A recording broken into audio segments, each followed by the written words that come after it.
প্রিয় দর্শক, আসসালামু আলাইকুম। ভাই, আমি হইলাম একটা গরিব মানুষ। কিরম গরিব মানুষ জানেন ভাই? চাকরি করি, খাই, বিভিন্ন কামে কাজে ব্যস্ত থাকি। আমার অনেক সময় এক কাপড়ে 2-3টা করে ভিডিও আমি বানাই দিই, কারণ আমার কাপড় ধোয়ার এনে লোক নাই। আমার বউ বাচ্চা সব দেশে থাকে, এর লেগে আমার আমনে করে জানাই রাখি যে এর লেগে দিই। আমি ইচ্ছা করলে এক সময় একটা কাপড় দিয়ে ভিডিও বানিয়ে দিতে পারি, কিন্তু দিয়ে না কি লেগে আপনারা আমার কাপড় পছন্দ করেন না, আপনারা পছন্দ করেন আমারে। আর ব্যারিস্টার সুমন ভাই, মাননীয় সংসদ সদস্য এমপি সাহেব ভাই, আমি আপনারে সুযোগ পাইলে 2-4টা কথা কই। জীবন মিঠুনে একটা ডায়লগ দিছিল যে খবর দেহি, খবর দেই না, খবর পড়ি না, খবর বানায় দেই। আর আমার হিসাব হইল কি ভাই জানেন? আমার হিসাব হইল আমি খবর দেহি, খবর মানুষের কাছ থেকে শুনি, এরপরে বিশ্লেষণ করে খবর বানাই। আমার কথা হইলো কি সুমন ভাই জানেন, যে আমি কিছু 100% মানুষের লাইভ লেভ আছে। আমি 100% লাইভের আপনার হিসাব দিতেছি ভাই।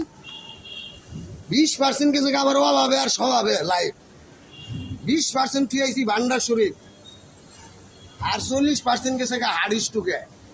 এই 100% লাইভের মধ্যে 80% মনে করেন গেছে গা। 20% লাইভে আমি লয়ে চলতেছি। আল্লাহ পাক যদি চায় এই 20% রে 100% বানাই দিতে পারে। আল্লাহ পাক না চাইলে আবার এই 20% 0% হয়ে যেতে পারে। ভাই, আপনার 2-4টা কথা আমি বলি, আমার ভালো লাগে, এর লিগে বলি। আমি তো মনে করেন পাগল মানুষ, আপনি আমার মাইরা লাইলে হালাইতে পারেন। আপনি একটা এমপি মানুষ, একজন ব্যারিস্টার মানুষ, একজন শিক্ষিত মানুষ, আদর্শ মানুষ। আমি তুলনা ভাই কিছু না, আপনার তুলনা আমি কিছুই না, আমি সাধারণ মানুষ। তাই আমি 2-4টা কথা বলি, আপনি করলে ভালো লাগে। আর হবিগঞ্জের 4 আসনের মানুষ, মাধবপুর এলাকার মানুষ, তাদেরকেও আমি সালাম জানাই।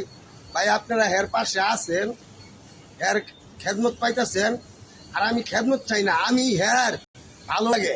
একটা ব্যারিস্টার মানে কি বুঝেন? যে একটা ব্যারিস্টার যখন ওয়ানের থেকে লেখাপড়া করে ব্যারিস্টার পর্যন্ত যায়, হেরা ও এই লেখাপড়া করতে করতে ওর দেখি ইমানদার হয়ে যায়। আর ভাই, ওর দেখুন ইমানদার যদি হ্যাঁ সঠিক পথে পরিচালনা করে, আমি ইনশাল্লাহ আল্লাহকে বাড়তে করি যে হ্যাঁ সঠিক পথে চলতেছে, হ্যাঁ ইমানদার। তাই কথা আমি সামনে ভাই, যদি আমার কথা জায়গায় কোনো ভুল হয়ে থাকে, এমপি ভাই, ব্যারিস্টার ভাই, সুমন ভাই, আমার শুরু ভাই হিসাবে মাফ করে দিলেন। প্রিয় দর্শক, আসসালামু আলাইকুম।